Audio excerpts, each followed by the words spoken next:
Welcome back to the Buddhist Audio Bookshelf YouTube channel. Today, we continue our reading of Meditation by Thanissaro Bhikkhu, also known as Geoffrey DeGraff. We deeply value your support. Please like and share this audiobook to reach a wider audience, allowing more people to benefit from its wisdom. Don't forget to subscribe to our channel, ensuring you receive immediate notifications as we upload new content. Together, we can spread the teachings of meditation and mindfulness, fostering a community of enlightenment and inner peace. Thank you for being part of our journey to make these profound teachings accessible to all. Let's start today with reading. Fear of Death. October 11, 2005. The Buddha's decision to go off into the forest started with his realization that he was subject to aging, illness, and death. And yet these were the things in which he had been searching for happiness. We, too, are subject to aging, illness, and death, and we tend to search for our happiness in things that age, grow ill, and die as well. He, however, wanted a happiness that was better than that, something that was more reliable. This desire was what underlay all of his efforts. To find a happiness that would not age, would not grow ill, and would not die. Of course, all of his friends and his family told him that that was impossible. But he decided that life would not be worth living unless he gave it a try. So he worked hard for 6 years, going down some dead-end paths, finding himself in blind alleys, but finally he found the path that led to a happiness that did not grow ill, did not age, and did not die. That's what he taught for the rest of his life. That path, the Noble Eightfold Path, was his first teaching, and it was one of his last teachings as well. Prominent in the path is right effort, the kind of effort that leads to the type of happiness that he had been looking for. It starts with desire. Generating desire, upholding your intent to let go of unskillful qualities that have arisen, to prevent unskillful qualities that have not arisen from arising, to give rise to skillful qualities, and to maintain them and bring them to their culminations. Desire is what animates those activities. Notice that these efforts are internal activities. These qualities are qualities of the mind. They will manifest themselves outside in your thoughts, words, and deeds, but they come from within, so that's where the main effort is focused. This is why the section of the Noble Eightfold Path that deals with concentration starts with right effort. The effort to give rise to skillful qualities, like mindfulness, alertness, discernment. These are the things that are really going to help you. Even if you don't make it all the way to Nibbana, these qualities will stand by you as the body ages, as it grows ill, as it dies. One of the discoveries the Buddha made on the night of his awakening was that things don't end with death. There is a carryover. But it's not the body that carries over. It's qualities of the mind. He called these qualities noble treasures, things like conviction and the principle of action, the belief that all of your intentional actions will bear fruit in line with the quality of the intention, virtue, a sense of shame at the idea of doing evil things, a sense of compunction or fear of the consequences of doing evil things, a desire for learning, the ability to relinquish what gets in the way of your path, and discernment. These 7 qualities are called noble treasures because, as the Buddha said, fire can't burn them, thieves and kings can't steal them, death can't kill them, water can't wash them away. So death is not the end. Some things carry over, but you have to focus your energies on the mind if you want to have good things to carry over. Otherwise the things you carry over are bad. This is why our effort here is aimed in 2 directions. 1. If you can gain total release, this is the path to total release. 2. If you don't gain total release within this lifetime, you've got things to carry over as you continue your quest in your next lifetime. But you have to desire those qualities. Otherwise it's hard to gain them, for they do require work. We may be attracted to the idea of a path that doesn't require any action or effort at all, but it doesn't work that way. The path of inaction just goes in the general way that water goes downhill, developing bad qualities to carry over, whereas the path that goes uphill requires effort. Right effort doesn't require that you kill yourself or exhaust yourself, but it does require an appropriate effort, whatever is required to get past unskillful qualities and give rise to skillful ones. There are times when it requires a lot of concerted effort. Other times, it requires just the ability to sit and watch. But it's always a focused effort, an appropriate effort, whatever the situation demands. It's built on the desire to find something that goes beyond aging, illness, and death, something you can really rely on. To help generate that desire, the Buddha has us look long and hard at aging, illness, and death, and at our fear of these things. He says that our fear of death is based on 4 things. Either we're attached to the body, we're attached to sensual pleasures, we realize that we've done cruel and harmful things to other people, or we haven't yet seen the true Dhamma, that there really is a deathless. A lot of our meditation is aimed at overcoming those 4 reasons for fear. For example, the realization that we've done cruel things in the past. The Buddha doesn't have us get tied up in remorse. The principle of karma, which sometimes sounds deterministic, is actually a very fluid and complex process, one with room for making changes in the present moment. One of the things you can do to counteract the harmful effects from unskillful things you've done in the past is to develop an attitude of goodwill for all beings without limit. The Buddha calls it an expansive mind state. When painful things happen in an expansive mind state, the impact is much different from things happening in a narrow and confined mind state. The image he gives is of a lump of salt placed in water. If you put the lump of salt in a glass of water, the water becomes unfit to drink. If you put it in a broad, clean river, the water in the river is still fit to drink. Because there's so much more water compared to the salt.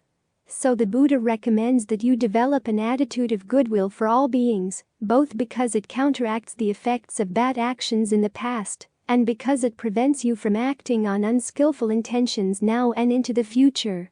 If you really feel goodwill for all, there's no way you can intentionally harm them. You don't have to like all beings, you simply decide that you don't want to cause them suffering. You don't want to take pleasure in their suffering. As you think about it, what good do you get out of other people's suffering? You don't gain anything at all. There may be a sense of schadenfreude, but that's pretty miserable food for the mind. It's better to realize that if all the cruel and heartless people in the world had a true sense of happiness, they wouldn't do cruel and heartless things anymore. So the desire for goodwill sets your attitude straight on how the world would actually become a better place for everyone. You're wishing that people would understand how to be truly happy, so that they'd stop doing cruel and heartless things.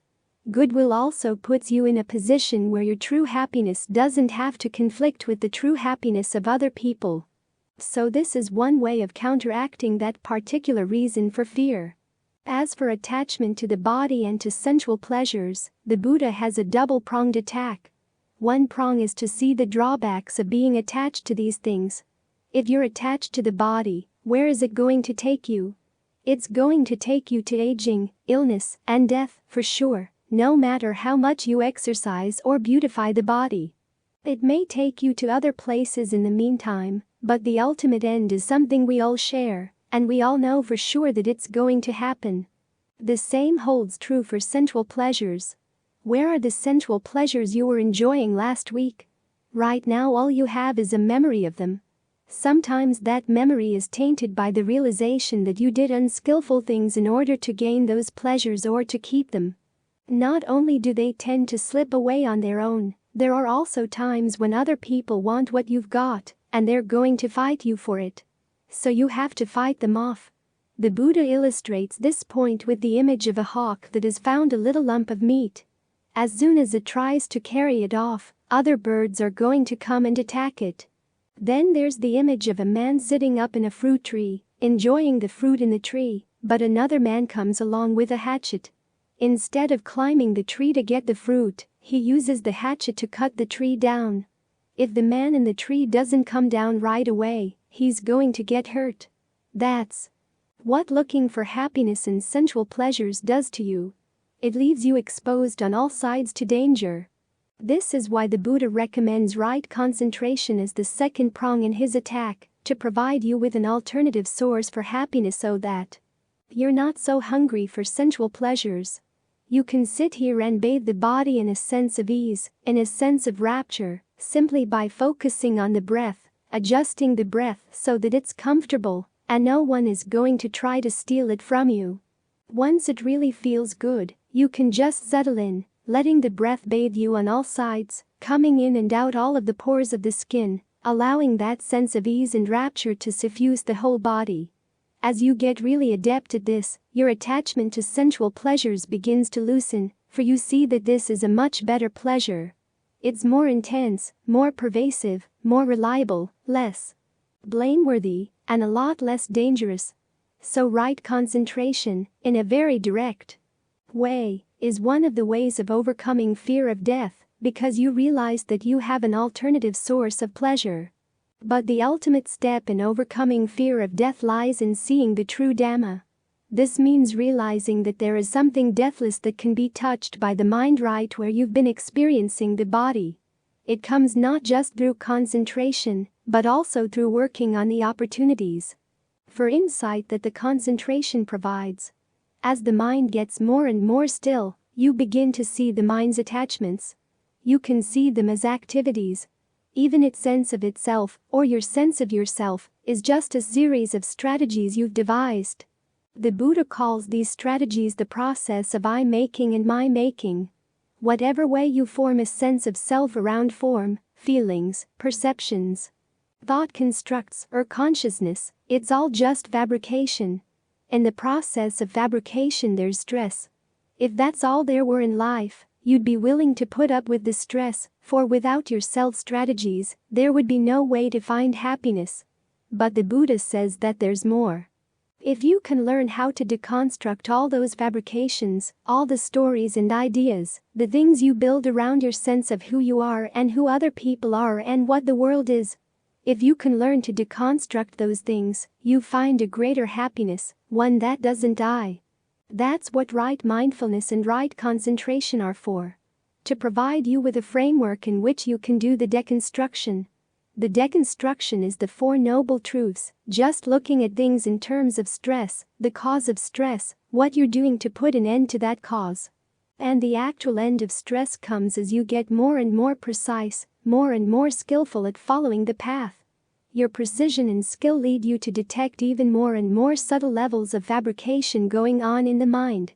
When you see the stress that comes with even the subtlest fabrication, and see that you also have the choice not to fabricate that, whatever gratification you got from the fabrication just can't compare with the sense of ease that comes from dropping that particular level of fabrication, the mind will be willing to let go, willing to stop.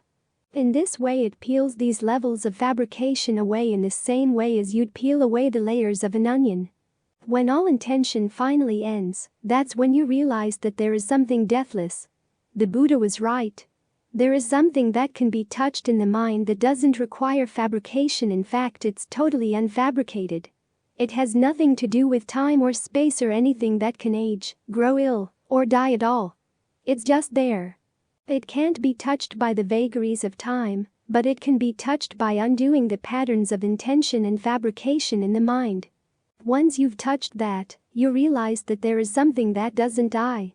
It has nothing to do with you, although it was through your activities and intentions, skillful intentions that took apart your other intentions, that you got to the point where you could realize this. Because there's no need to strategize in there. There's no self that comes with the felt need to strategize, or the felt need to partake of the happiness. The happiness is just there. You don't need a you to create it or to partake of it. Once you've seen that, that's what really gets you beyond fear of death, for the part that doesn't die is much more worthwhile than the things that do. Right now these are all just ideas, possibilities, for people who are still struggling to get on the path. But it's important to have a sense of what's possible, because that expands your imagination. As your imagination gets expanded, your desires change as well. If you think the deathless is impossible, your desires are going to focus on things that can die. But if you open up to the possibility that there is a deathless that can be attained through human effort, it's a challenge. Hopefully, it stirs some desire to follow the path, to test if what the Buddha said is really true. So keep this possibility in mind, because this is what gives energy to the desire to stick with right effort, to stick with the path, So that the deathless is not just an idea or news of somebody else's claims. Ultimately, it becomes an actual experience based on your actual efforts. It's not just news about what somebody else did in the past. It's your news. Of course, nobody else has to know. As the chant says, it's pakatam, something that each person can experience only for him or herself. But when it becomes a reality in your mind, it makes a huge change. Aging, illness, and death don't hold any fear. As one of the texts says, you attain something that allows you to live in peace, ease, and bliss, even when you're old, even when you're sick, even when you die. And that's a possibility really worth exploring. The Raft of Concepts. August 3, 2007. When you start out meditating, you have to think, but in a skillful way. In other words, directed thought and evaluation are factors of right concentration. On the level of first jhana. Even if you can get into concentration really quickly, it requires some thinking to get you there. And if you get into concentration slowly, you've got to learn how to think your way into the concentration. So think about the breath, visualize the breath in the body. Think about how to make the breath more comfortable. Once it's comfortable, think about how to spread it around in different parts of your body. Think about the way you understand the breath. There are various levels to the breath, you know. There's the in and out breath. There's the breath energy flowing along your blood vessels, flowing along your nerves. There's a still breath in the body. There are lots of breaths you can think about. And these thoughts, if you use them properly, are all meant to help the mind get settled down. The Buddha once said that after all his years of false starts and dead-end alleys, he finally got onto the path when he realized that he should divide his thoughts into two types: skillful and unskillful. This meant that he judged his thoughts by the results they gave. He didn't say that all thinking was bad. He did say that if you thought skillful thoughts for 24 hours, the drawback would be that the body and mind would get tired, so you want the mind to learn how to rest from the thinking. But he never said that the conceptual mind is bad. It's simply a matter of learning how to use your concepts properly. That's the path. It's part of right view and right resolve. These factors of the path involve thoughts. So we can't condemn thoughts entirely. We just need to learn how to think in new ways, in ways that are actually skillful, that help free the mind. Ultimately, you do get to a place that's beyond concepts, that goes beyond words, but you need concepts and words to help get you there. This is a point that a lot of people misunderstand. They think that in order to get beyond concepts, you just drop concepts immediately.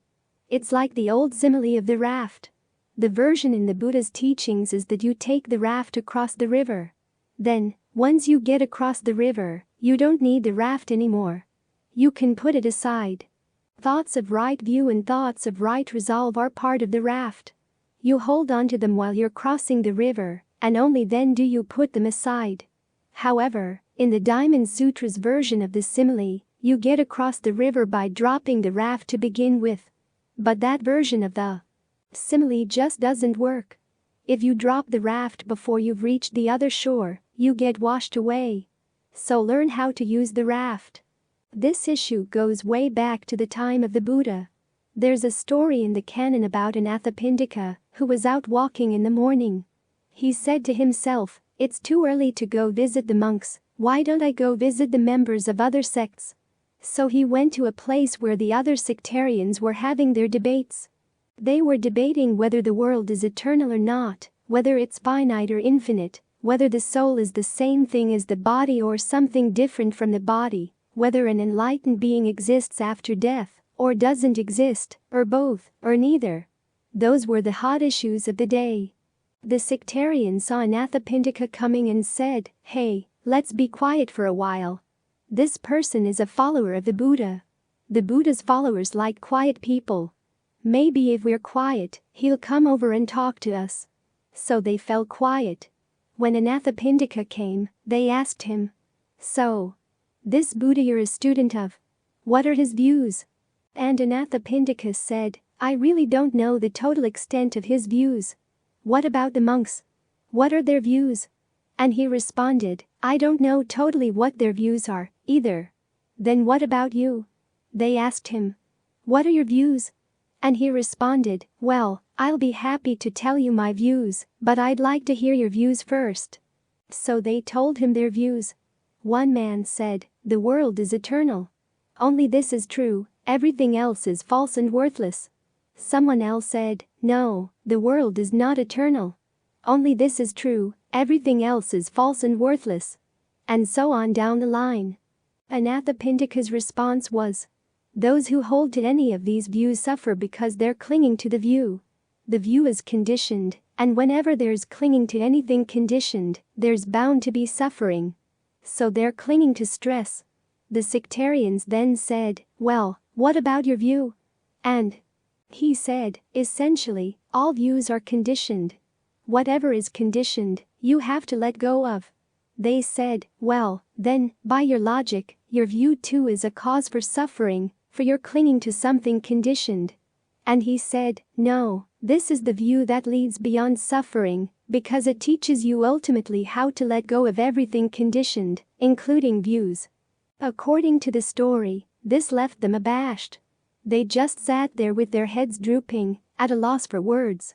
So he got up and left. When he told the Buddha what had happened, the Buddha said, this is a good way to deal with those people. So this is the Buddha's approach. Not all views are a cause of suffering. Right view leads you away from suffering because it allows you to do two things. First, you can use it as a tool to uproot your clinging to everything else. Then, because it teaches you to recognize all your attachments wherever they are, it teaches you how to turn around and let go of right view itself. People often come to the Dhamma thinking that we're here to get beyond concepts. But they run into concepts in the Buddha's teachings, and therefore they feel that the Buddha's being inconsistent. What's inconsistent, though, is their misunderstanding. The Buddha never says that we have to drop concepts from the very beginning. He says you use concepts to get beyond concepts. Many people in the modern world come to Buddhism suffering from their conceptual framework. They're raised in a materialist worldview whose basic concepts that life comes from nothing and returns to nothing, with a brief chance to pursue pleasure in the interim, are pretty dismal. They believe that if they could free their minds from these concepts and simply dwell in the present with no thought of what happens at the end, they'd be happy. They'd be able to squeeze as much pleasure out of the present as they could before the inevitable hits. So they look for a way to be free of all concepts. When they come here, though, they run into concepts.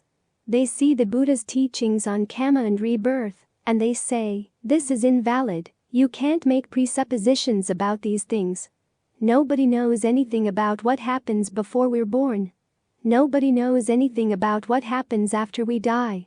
Doesn't the Buddha say that you have to prove things before you can accept them? All we know is that you can blot these issues out of the mind and be in the present moment without any concepts, and that's happiness. So that's what they want the Buddha's teachings to be. They don't realize that they're judging the Buddha's teachings by the very concepts that are making them miserable. The idea that we can't know beyond our immediate sensory experience, so therefore we just try to heighten our immediate sensory experience. That's a concept itself, and although it may aim at going beyond concepts, it doesn't really get you there. The Buddha's concepts, though, actually give results. They're very open about the fact that you have to use concepts to get beyond concepts, and their idea of what's there when the path has freed you from concepts is more than just a pleasant oblivion in the present. It's another dimension entirely. That's what right view is all about. It's there for you to judge the concepts you're bringing to the path, to see which ones fit into the strategy of the path to that dimension nibbana, and which ones don't. The Buddha never says that he can offer an empirical proof of the teachings on karma, rebirth, or nibbana. But he says that if you do adopt these ideas, they're very helpful in taking you beyond suffering. In other words, he offers a pragmatic proof. He has you look at these concepts in terms of what they do, where they lead. If you find that they lead you to wanting to train the mind so you can get rid of the craving that leads on to future rebirth, they've performed their function. Then as you sit down here to meditate, You can put the concepts that are not immediately relevant to your meditation aside. If you find that you're having trouble sticking with the meditation, you can call up those concepts again to remind yourself of why you're here, to induce a feeling of samvega, a dismay over the pointlessness of life as it's normally lived, and a feeling of pasada, or confidence that if there's any way out, this has got to be it. Training the mind, learning how to watch the mind so you can see where its misunderstandings lead it to suffer, where its misunderstandings lead it to crave things that are going to cause problems on down the line. And as for the teaching on nibbana, it reminds you that freedom from suffering isn't just a total blackout. It's the highest happiness there is. In this way, you can use the Buddha's insights on these topics to give more impetus to practice. After all, we're doing something important here. We're not just trying to hang out in the present moment and squeeze as much intensity out of it as we can. The Buddha says that our intentions, if they're unskillful, stand in the way of the ultimate happiness. So we're here to watch our intentions. This is where the teaching of kamma is always and immediately relevant to your meditation, and why the Buddha stresses the issue of kamma over and over again. The early Buddhists often made the point that their teachings on kamma were what set them apart from all the other teachings available at the time. For instance, the Buddha's take on kamma isn't the deterministic view that some people held to at that time. And it's not a view of total chaos, either. It's a nonlinear pattern.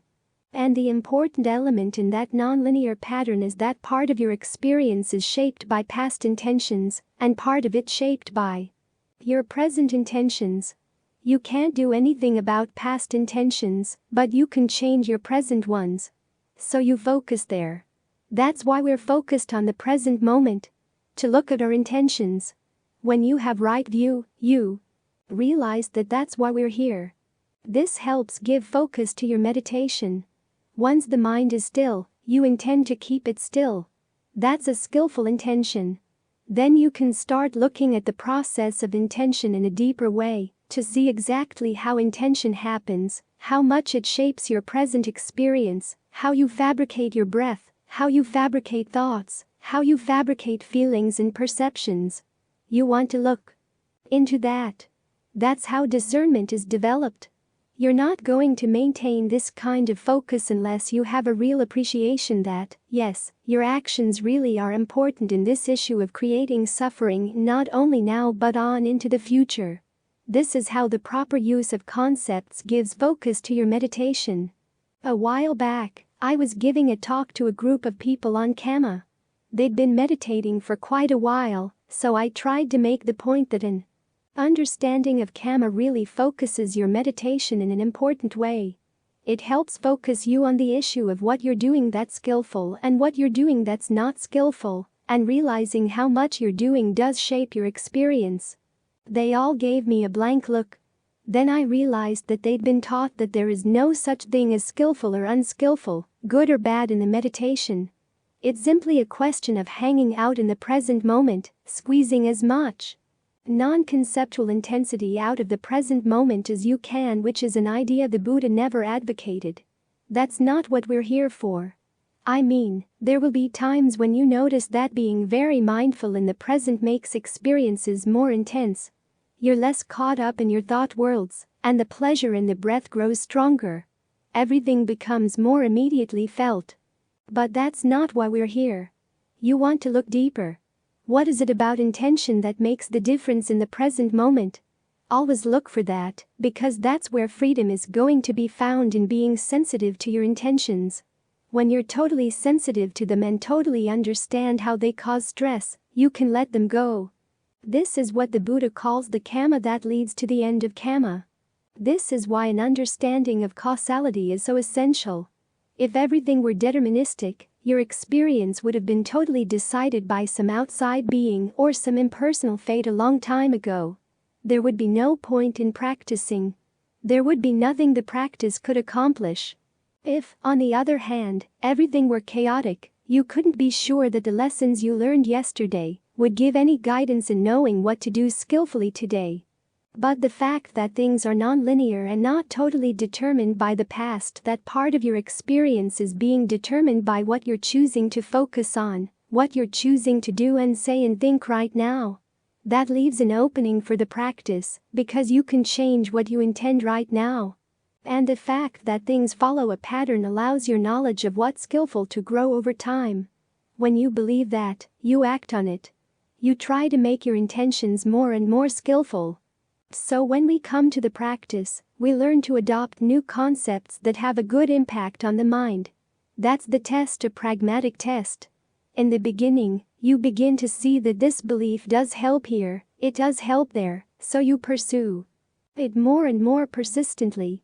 Then ultimately you discover that it's a big help in putting an end to suffering. That's your real proof that the concepts work, and only then do you get beyond concepts. Even when you're in concentration, once you drop directed thought and evaluation, you still have perceptions. In fact, all the states of concentration up to the dimension of nothingness are based on a perception, the label you hold in mind that keeps you in that state of stillness. Even though there's no discourse of thought, there's still a concept there. So the practice is a matter of learning how to use your concepts wisely, picking and choosing which ones are helpful and which ones are not. Knowing when you need to think discursively, when you can drop discursive thought and just be with one perception. That's a skill based on right view. If you learn how to make your views right and then apply those right views to understanding how the mind creates suffering, that's how views ultimately take you beyond views. Your right view will show you how to let go of right view when you need to. But don't be too quick to drop it. Don't be the sort of person who leaves the raft on the near shore and tries to float through the air over the river. Use the raft when it's helpful. That's why the Buddha left it behind for us. That's what it's for. Karma and rebirth. February 29, 2008. We're born into this world without an instruction booklet. There's nothing to explain which issues in life are important, which are the important things to know. We do know when we feel suffering and we know when we feel relative ease, but that's about as much as we know. As we grow up, there are people to explain things to us. This is where human beings have an advantage over animals. There's nobody to explain anything to a dog or a cat about how to live. There's that wonderful story by Mark Twain where the mother dog explains the human world to her puppy. Of course, that's fantasy. What's interesting about that story is the mother has her information all garbled up. Presbyterian is the name of a dog breed, heroism means agriculture, that sort of thing. Actually, getting garbled information can be one of the dangers of the human world, too. Our parents have taught us things from childhood, and they may have gotten things all mixed up as well. So there are a lot of things we don't know, and we have to make a lot of decisions based on uncertain information. What are the important issues in life? And what is this life, anyhow? Is it part of a longer story or is it just this story, the whole story right here, right now? Birth, aging, death. And how about our actions? We seem to decide what to do. We seem to make choices, those choices seem to have results, and there seems to be some sort of pattern to the results. Some actions seem to lead to good results, other actions to bad results. But are things as they seem? We don't really know. So we find ourselves acting on assumptions as to what leads to happiness and what leads to pain, those two things that we do know when we experience them. But the question is the quest for happiness really worthwhile, or should we be looking for something else? There's really no hard proof for any of these issues, so we act on assumptions. When you come to meditate, you're already acting on certain assumptions. One is that the training of the mind is worthwhile. That means you believe that your actions are important, and that knowledge and training will make a difference in how you act. Those are big assumptions right there, but when you look at your life, you've seen that acting on those assumptions has brought you at least some happiness. That's called a pragmatic proof. It's not an empirical proof. An empirical proof would be able to trace the energy that goes from our decision to act to the actual action, and from the action to the results that we experience. You'd have to run experiments with controls and actually be able to measure happiness in a very precise way. But you can't do that. All those tests that they say they've run about measuring the happiness in different countries or measuring the happiness of people in different social groups with different levels of income. When you ask people to rate their happiness on a scale from 1 to 10, what kind of science is that? What's your 8 compared to somebody else's 8 on a scale of 1 to 10? So there's really no empirical proof for any of these things. But there is a personal pragmatic proof. You find that when you act on certain assumptions, things seem to turn out in a particular way, and some assumptions lead to better results than others. That's the kind of proof that the Buddha has you act on. He teaches about the principle of action, that action is real, and that your intention is what determines the result of the action. There were people in the Buddha's time who said that action was unreal, that it only seemed to exist. But the Buddha said to look at how those people lived. Did they live as if action didn't exist? They chose different courses of action and preferred some to others. This shows that on a pragmatic level they still believed that action was important and that some actions were preferable to others, some were more skillful than others. They really would have an impact on your happiness. There were also people who said that your actions didn't really lead to happiness or pain. Happiness and pain were self-caused and very arbitrary. And yet those people had a theory all worked out as to why this was so, and why it was important to believe this, and how to live in response to that belief. In other words, they still believed that knowledge was important, actions were important, and one way of action was preferable to another. This is how the Buddha recommended that you look at the issue of action. What series of beliefs about action lead you to act in a skillful way and give good results? There's a sense of greater or lesser happiness that you can know only for yourself. You can't compare your happiness with somebody else's. But you can look inside. So the Buddha never tried to offer an empirical proof for his teaching on karma or the teaching on rebirth. The people who claim that science has proven either of these, or that they have proven these principles to themselves in an empirical way, are not doing the Buddha's teachings any favor. You can't really prove these things empirically, and people who really understand empirical proofs will look down on Buddhism for making that sort of claim. The Buddha himself didn't try to give an empirical proof. He did say, though, that if you act in certain ways you will find a greater sense of ease, a greater sense of well-being in life. And these actions will depend on certain assumptions. For instance, the question of rebirth. If you believe that this life is all we've got and the end of life is uncertain, would you be sitting here meditating? Maybe, maybe not. It's all pretty arbitrary. Would you be kind to other people? Maybe, maybe not. But if you did go on the assumption that this is part of a longer story shaped by your actions, and that your actions are shaped by your mind, you'd be sure to put more effort into training the mind to be meticulous and careful.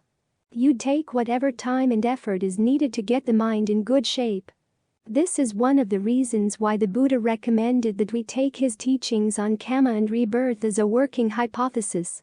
He said that he learned in the course of his awakening that this life is actually part of a longer story of many lifetimes that have been going on for a very long time and could potentially continue going on for a very long time to come. In other words, the principle of rebirth is true. And it's also true that one of the reasons for training the mind is ultimately to be able to put an end to that story, because there's a greater happiness that comes when there's no more rebirth.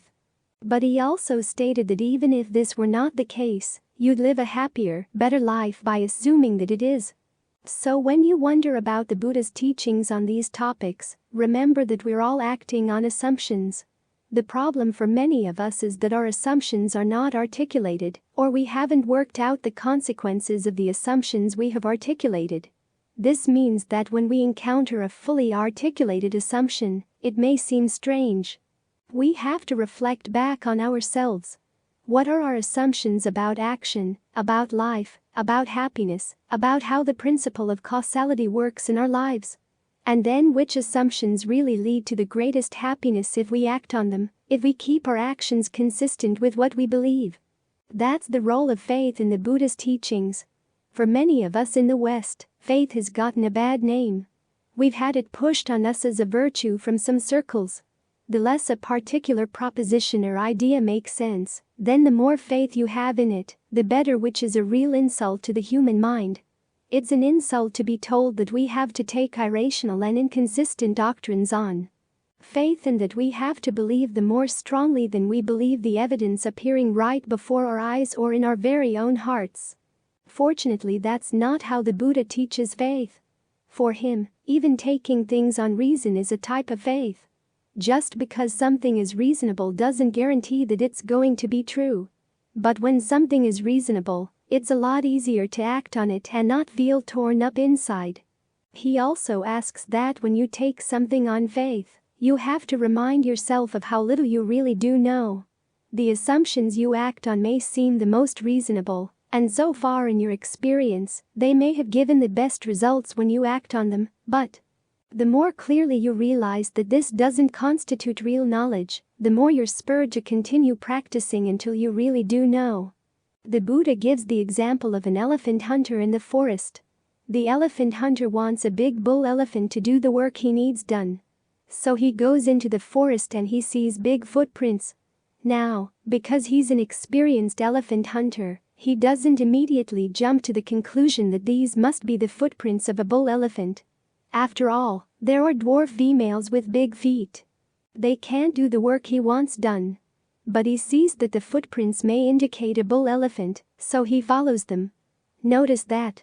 He does follow them. He doesn't say, well, I don't really know, so I might as well give up. I'll follow something only if I know it'll lead to a bull elephant. He wants the elephant, but he doesn't know for sure where it is. These seem to be the most likely footprints, so he follows them. Then he sees scratch marks high up in the trees. Again, he doesn't jump to the conclusion that those must be the marks of a big bull elephant, because there are tall females with tusks. They could have made those marks. But he keeps following the tracks. And finally he comes to a clearing where he actually sees a big bull elephant. That's when he knows that he's got the elephant he wants. The same holds true with the practice. When you experience the pleasure of jhana, when you attain psychic powers, those are just footprints and scratch marks. The real thing is when you've had an experience of the deathless. You realize that these assumptions that you acted on, the power of your actions, the truth of causality, are principles that have held good from the time of the Buddha until now. Your assumption that if you act in certain ways, the results tend to follow a pattern. Your assumption that it's worth your while in this short and uncertain life to devote as much time as you can to the training of the mind. You've found that those assumptions worked. They've led you to a genuine happiness, you know for sure. You know that this happiness doesn't depend on the aggregates, doesn't depend on space or time. It's not going to be touched by the death of the body. That's when you know you've found the bull elephant. That's when you really know that the Buddha's teachings are true. So the realization that you're taking certain things on faith, but you don't really know them, that's meant to be a spur to continue with the practice. Whatever doubts you might have are not considered a vice or something to be denied, for that would create lots of dishonesty in the mind. Instead, you acknowledge them and take them as an incentive to practice further until you get to the point someday when you really know for yourself. For sure. It's in this way that the Buddha's teachings on karma and rebirth are not an insult to your intelligence. Instead, they're a spur to use your intelligence even further, so that you can get yourself out of the ignorance into which we are born, and into the knowledge of a happiness that doesn't die. 149. The Human Condition. January 10, 2005. Human life, when you think about it, can be pretty miserable. Think of how few people actually get what they want out of life, and yet how much they're driven by their desires. Sometimes their inability to get what they want can be blamed on laziness, but often it's because of factors totally beyond their control. A wave comes up out of the ocean, washing thousands of people away, and all their plans, their hopes, their desires get washed away as well. What we're left with is thousands of corpses, wrecked buildings, and that's just one day's events. The days add up to years, and the years to centuries. Centuries of frustrated desires. So what we need is a way of dealing with frustrated desire, and that's one of the gifts the Buddha offers us. He talks about the emotions that come from desire. There's grief, there's joy, and there's equanimity. He divides each of these into two types: householder grief and renunciate grief, householder joy and renunciate joy, householder equanimity and renunciate equanimity. He uses these different emotions as a way of mapping out the path. Most of us live in householder grief, householder joy, and householder equanimity. Householder grief is the type that comes when you don't get the sights, sounds, smells, tastes, and tactile sensations you want. You don't get the ideas you want. Householder joy is when you finally do get what you want in terms of sights, sounds, smells, tastes, tactile sensations, and ideas. Householder equanimity is when you stay equanimous in the midst of these things, whether they're good or bad. Most of us muck around in these three types of emotions. We suffer grief and so we look for joy in terms of sights, sounds, smells, tastes, tactile sensations, and ideas. When we don't get what we want, that brings more grief, but we turn around to look for joy in the same places. What the Buddha wants us to do is to turn our attention to what he calls renunciate grief, renunciate joy, renunciate equanimity. Renunciate grief is when you reflect on how you haven't attained what you want in terms of freeing the mind from suffering. You haven't reached the goal of the path. Renunciate joy is the joy that comes when you have reached the goal. And then renunciate equanimity is the peace and equanimity that come when you know the path is completed. One of the Buddha's most interesting tactics is that when we suffer from householder grief, the way to get ourselves above and beyond that is to try to transform it, not into householder joy, but into renunciate grief. Householder grief and joy, he says, don't provide us with much hope, whereas renunciate grief at least gives us some hope. It points to the way out. One way to foster renunciate grief is to reflect on the limitations of human life. That chant we had just now, I am subject to aging, subject to illness, subject to death, subject to separation from all that I love, followed by the reflection on karma. In the full text of this sutta, the Buddha doesn't stop there, with just the fact that you are subject to these things. He says to reflect on the fact that all people, all beings, man, woman, child, ordained or not, whatever level of being you're on, are subject to these things. This is one of the ways the Buddha repeatedly has us approach all our grief and dissatisfaction. He says, open your eyes. Are you the only person suffering these things? This is his solution for the question, why me? The answer, of course, is that it's not just you. It happens to everybody with no exceptions. It's amazing what opening your eyes like this will do for you. And it's ironic how realizing the huge amount of suffering in every life can make your suffering seem less. But it works. It changes your whole perspective. You start seeing the futility of looking for your happiness in sights, sounds, smells, tastes, tactile sensations, and ideas. In other words, the Buddha basically wants you to transform your grief into samvega, an overwhelming sense of dismay, not at your own personal problems, but at the nature of human existence as a whole. And the reason for this is that samvega motivates you to look for a way out. Of course, samvega on its own is not a very comfortable emotion to have. But it provides the impetus to passaddha, the sense of confidence that there must be a way out. The way to work with renunciate grief is not to go looking for sights, sounds, and so forth.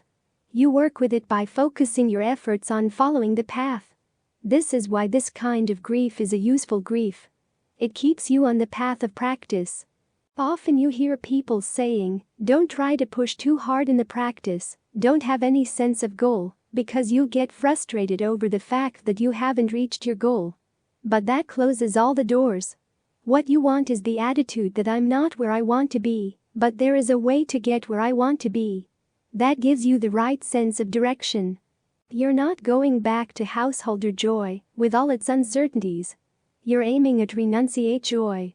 So whenever you find yourself asking, why me? The answer is always, well, why not you? It happens to everybody. And what are you going to do about it? You can't just stew around in your own personal problems. You can deal with them, but the only way to do that is to open up to the larger perspective. That enables you to get something out of the grief, to get something out of the disappointment. This is why Ajahn Lee focuses so much on what are called the 8 worldly dhammas: gain, loss, status, loss of status, praise, criticism, pleasure, and pain. He says all 8 of them have their uses. We don't like the negative ones, but they have their uses for developing a sense of direction. When loss hits you, if you can realize, oh, this is what happens to human beings everywhere, then you can take it as a lesson, so that you don't get carried away by gain when gain comes back. The same with loss of status. This is what happens to people when they lose status. After all, whose was it? Status is something the world gives you. You may feel that you've earned it, but if the world gives it, the world can take it away. Instead of taking these things personally, you use the gains, you use the status, for whatever purposes you find skillful. When you lose these things, you can learn lessons. You can turn loss to a useful purpose as well. At the very least, you learn who your true friends are, both inside and out. If you got complacent when you were wealthy and powerful, you can now see if complacency is really your friend. This way you can reflect on the nature of the human condition and not get carried away by the good things when they come back again. This is how the Buddha has you deal with disappointment. Don't try to assuage it by looking for more pleasure in worldly things, for that, he says, is why most people get entangled in sensuality. They don't see any other escape from pain, disappointment, and grief, aside from scrambling after sensual pleasures, worldly things. He tells you to set your sights in a different direction.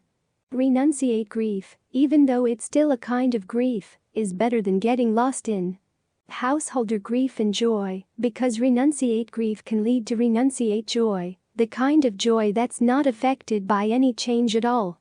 That's why we're working on the sense of ease and well-being that comes from having the mind in concentration.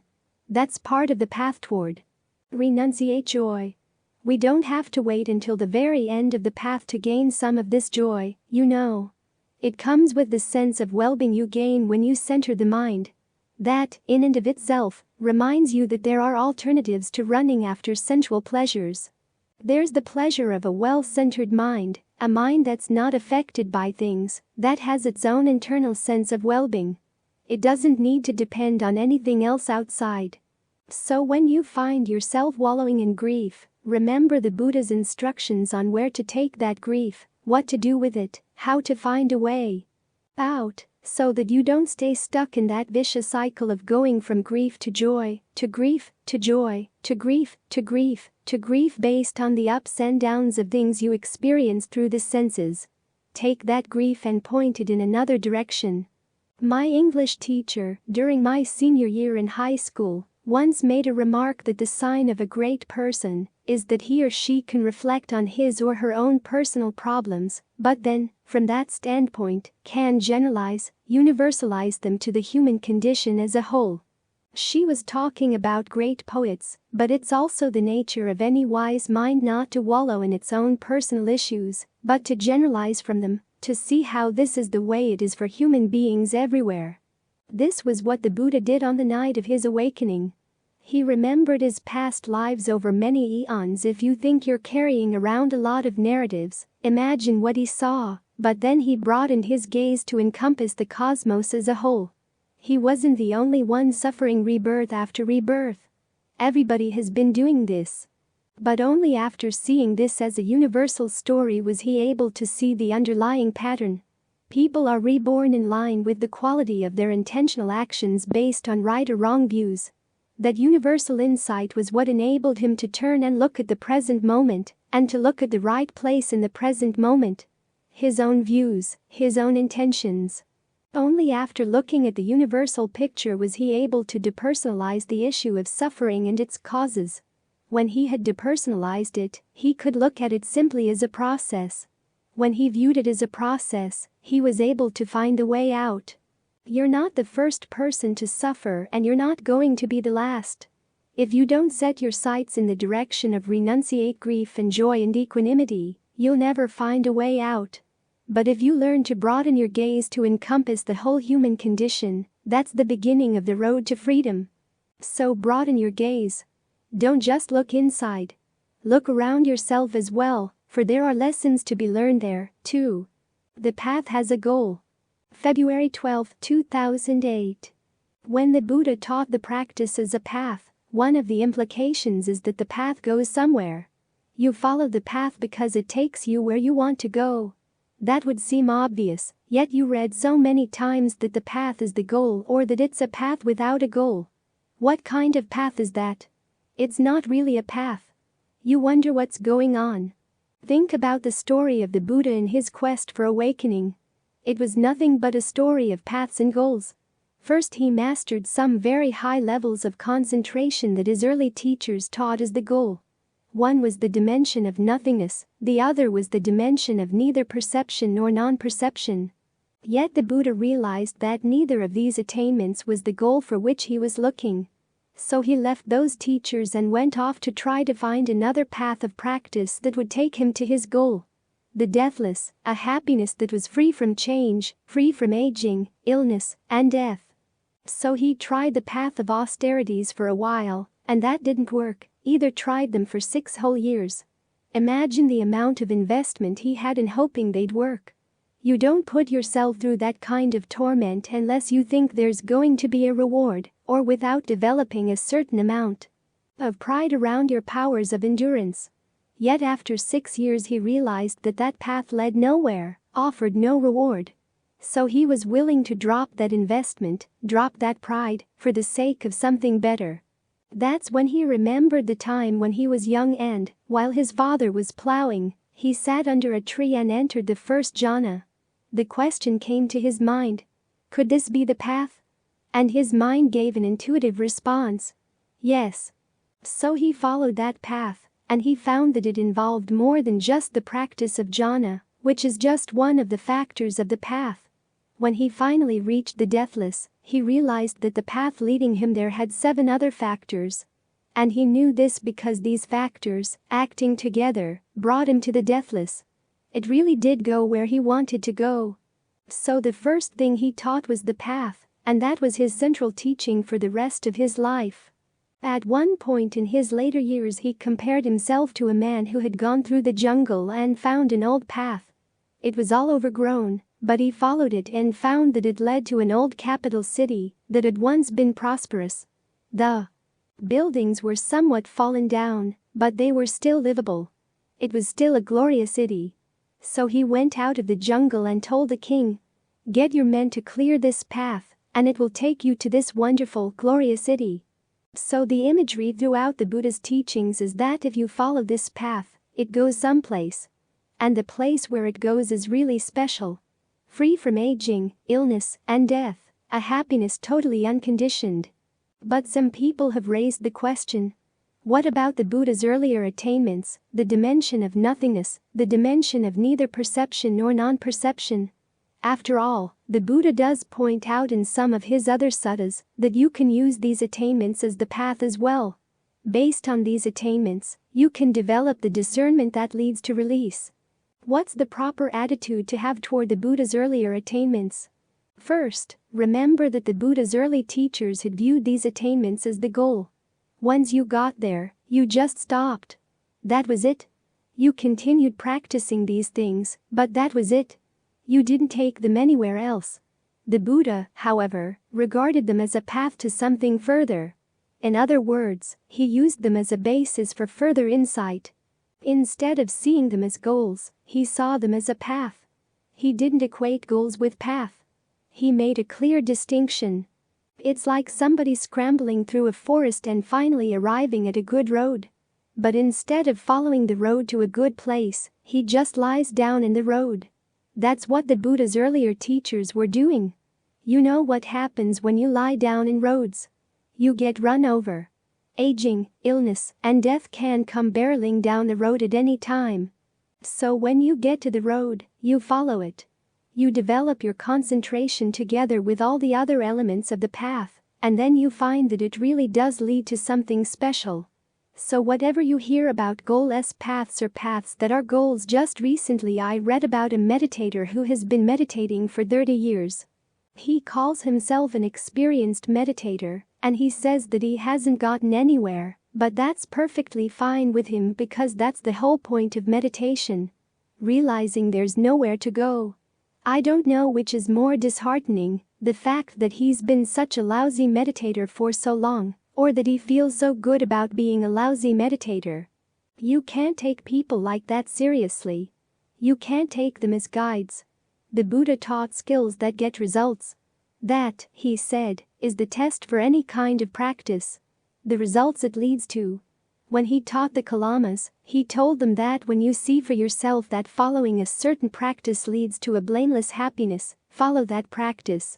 If you see that a practice is praised by the wise, follow that practice. If a practice leads to unskillful behavior rooted in greed, anger, and delusion, unskillful behavior in taking life, breaking any of the precepts, having wrong views, having greed, ill will, any of these things, realize that that path of practice leads you to a bad place, so don't go there. Follow the path that actually gives good results. This whole pattern of cause and effect, action and result, is our guideline. It's our test for what's a good path and what's not. So when someone is bragging that they have a path that doesn't lead to results, you know that they've been following a bad path. You look for the path that does give results and doesn't. Scoff at people who want results. It's very sad when you hear about people saying, "Do you want happiness? An unconditioned happiness? Poor you. What's wrong with wanting a happiness that's totally blameless, a happiness that doesn't take anything away from anyone else? If you don't have that kind of happiness, the only kind of happiness you're going to find in life is the type that does take things from others." I was reading a while back about a teacher who said he wouldn't want to live in a world without suffering, because he wouldn't then be able to exercise his compassion, which is a very selfish wish. You want there to be people who are suffering so that you can enjoy being compassionate to them? Your sense of well-being needs to feed off other people's pain? What kind of ideal is that? The best possible ideal is to follow a path leading to a happiness that doesn't depend on other people's suffering in any way, shape, or form. Then you can show that path to other people. If they feel so moved, they can practice it too. That's the way the Buddha taught, and there hasn't been any improvement on it since. So there's nothing wrong with having a goal. As the Buddha said, the anguish that comes from realizing that you haven't reached your goal is much better than the pleasure that comes from indulging in sensual pleasures. He talks about worldly or householder grief and renunciate grief. Householder joy and renunciate joy. Householder equanimity and renunciate equanimity. Householder grief is realizing that you'd like to have pleasant sights, sounds, smells, tastes, tactile sensations, and ideas, but you've got unpleasant ones. For most people, the antidote to that is to find pleasant ones, i.e., householder joy. But that's not the path the Buddha recommends. He recommends that if you have householder grief, try to replace it with renunciate grief. In other words, even though things are uncomfortable outside, that's not the real problem. The real problem is that you haven't found a deathless happiness inside. The grief that comes when you reflect on the fact that you haven't reached the deathless yet motivates you in the right direction. To follow the path leading to renunciate joy. That's the joy that comes when you realize that the qualities you've developed inside really have led to awakening. From there you go to renunciate. Equanimity, the peace of mind that comes when you've attained your goal.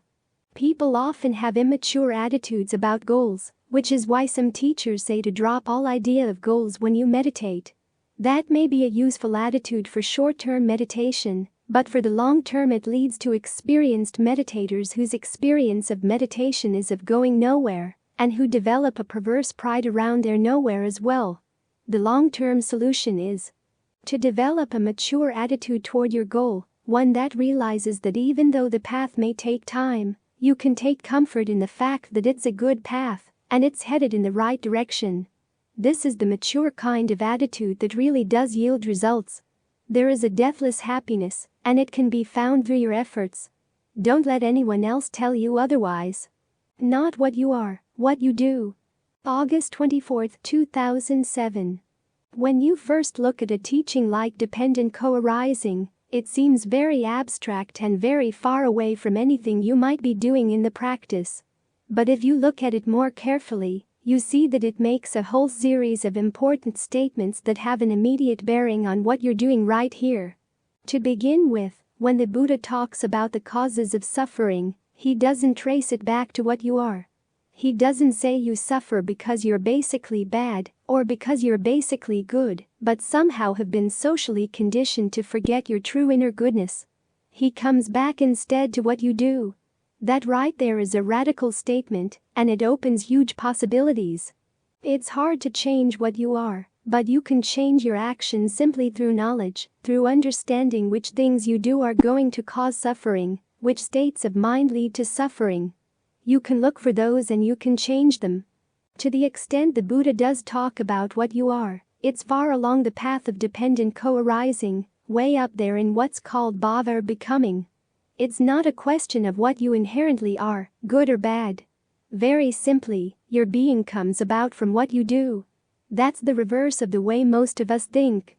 Most of us think that our basic nature is a certain way, and we act in certain ways because of our basic nature.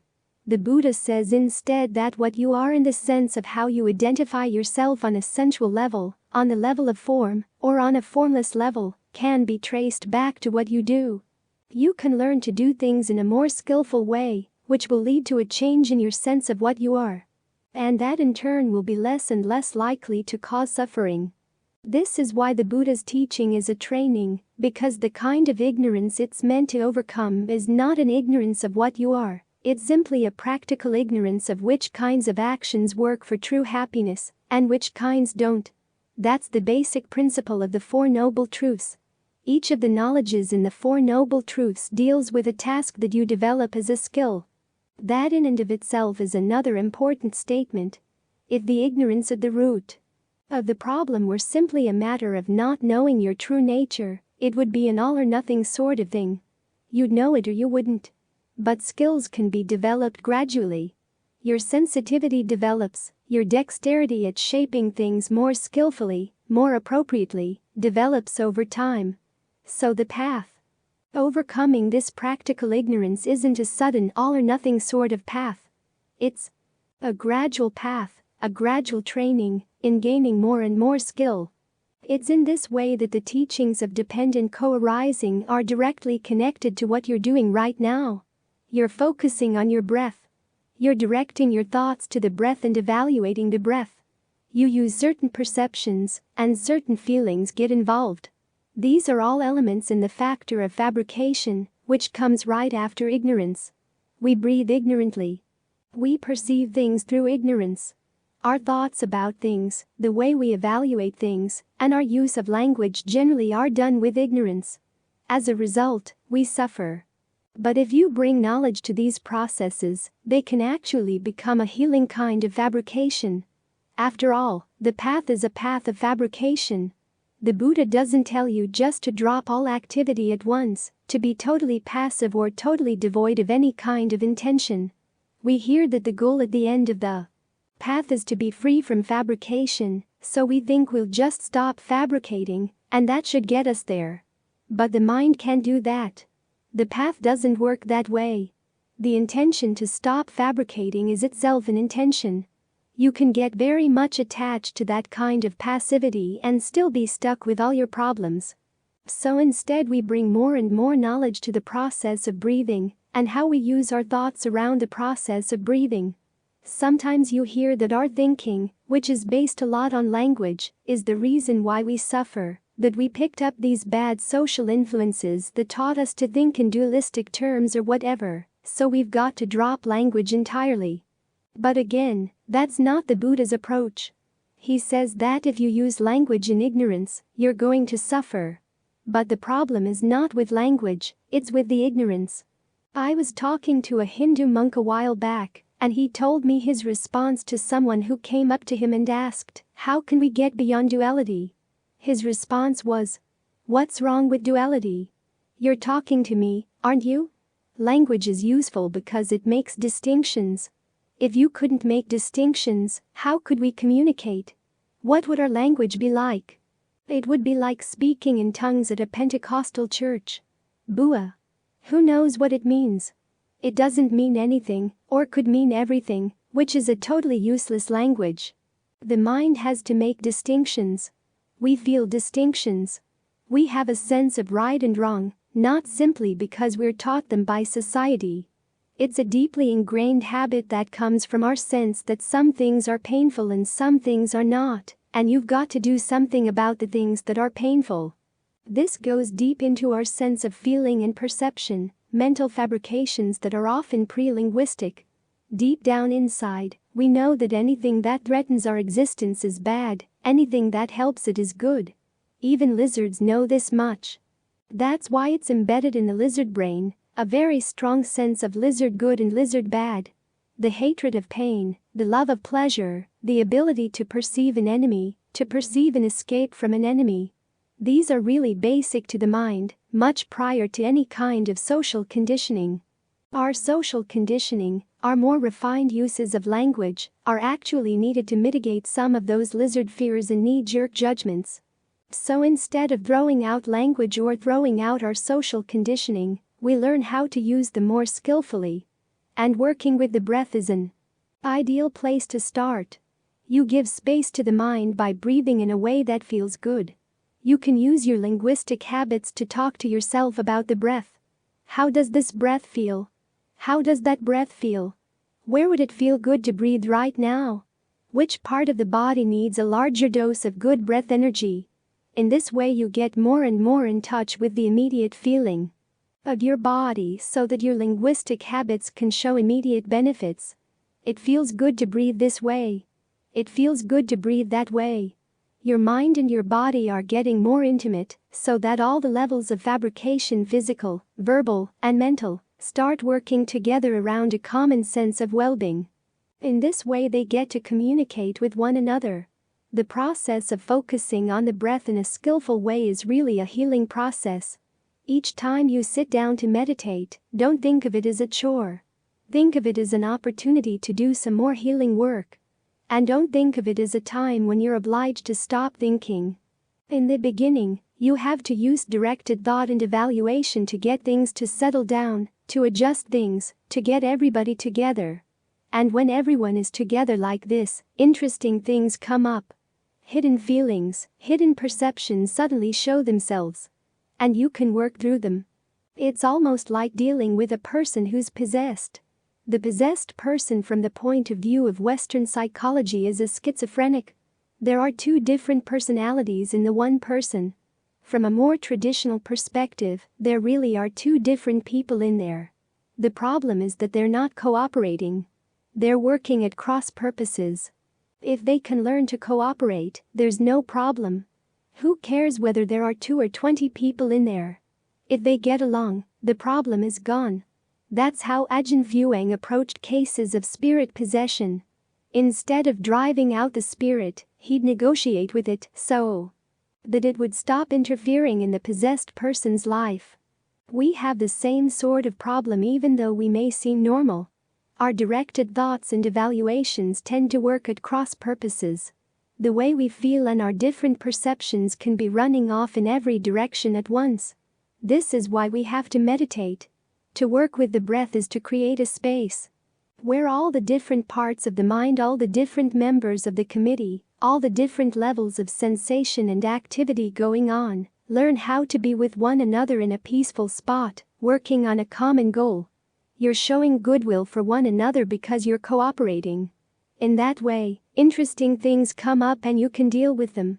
You can learn new habits in how you relate to your body, new habits in how you think, how you frame an issue in the mind, and how you work through the difficulties in whatever issues you encounter. When you learn how to deal with all the parts of yourself in a healthy way like this, it's a lot easier then to start dealing in a healthy way with other people, too. So the breath meditation not only helps you, it also helps everybody else you live with, because it gives you paradigms. For one thing, it gives you immediate training in how to employ the Brahma Viharas, the sublime attitudes of limitless goodwill, limitless compassion, limitless empathetic joy, limitless equanimity. In other words, you start out with goodwill for yourself, allowing yourself to breathe in a comfortable way. When you see that your breathing is uncomfortable, or that the way you think is causing dis-ease in the body or the mind, you have compassion for yourself. Let's try to figure out a better way to do this. When it's going well, you don't start feeding on the idea that you're not worthy of this, or that you really shouldn't allow yourself to feel this good. You try to maintain that sense of well-being. Appreciate it. Let the ideas of deserving and not deserving just go by the boards. Again, those attitudes are usually based on an idea of what you are deep down inside, that you're the sort of person who deserves to be punished for things you did in the past. That's not how the Buddha's teachings work. Different actions will inevitably lead to different results. There's no question of anyone deserving to suffer. So if you're able to maintain a sense of well-being, keep at it. If you're operating from a stable sense of well-being, you're going to start acting in more skillful ways all around. And then there's equanimity for the things that you can't change, the bad habits you aren't able to fully eradicate, or the problems that come in from past karma that you can't alter. The purpose of equanimity is to keep you focused on the things you can change, so that you don't waste energy focusing on the things you can't. In this way, as the members of your committee work together on the breath in a skillful way, you're gaining some training in what are essentially social virtues, the Brahmaviharas. Then you can apply the same lessons to your dealings with people around you. So instead of being a process of lobotomizing the mind so that you don't think, meditation is actually training and learning how to think in more skillful ways, how to act in more skillful ways with knowledge, with an understanding of actions and their results. In particular, it's training and learning how to distinguish the types of activities in the mind that would cause a particular situation to produce suffering or not. In the course of this training, the question of who you are gets put aside. The question of who you've been gets put aside. You can focus purely on what you're doing, what you can do to train yourself to be more sensitive and more effective in bringing about an end to suffering, and what you can do to master activities that lead more and more to true happiness. After all, the issue is not what you are, it's what you do. And if what you do is not skillful, you can learn to make it more skillful with each in and out breath. Those are some of the lessons that you can derive from what seems like a very abstract teaching on dependent co-arising. It is abstract. It's put out as a list and it's a very convoluted one. As the Buddha himself admitted, it's not simple. It's like a tangled bird's nest, he said, or a knotted ball of string. But you can pull on a few strands, pull out a few of the twigs, and you find that even the individual strands and twigs are really helpful in putting an end to suffering, teaching you how to think and act, and even breathe in ways that can bring suffering to an end. In keeping with the Buddha's teachings, we underscore the profound significance of disseminating wisdom extensively. Today, we've converted this voluminous 1,000-page tome into an easily accessible audio format. Now, the responsibility to further this noble cause rests with you. Through your subscriptions, likes, and content shares, you play a pivotal role in the widespread distribution of these teachings, benefiting countless others. Let's uphold the age-old tradition of sharing knowledge and fostering mindfulness for the greater good of humanity. We invite you to join us in this mission, and together, we can create a profound impact on the lives of many.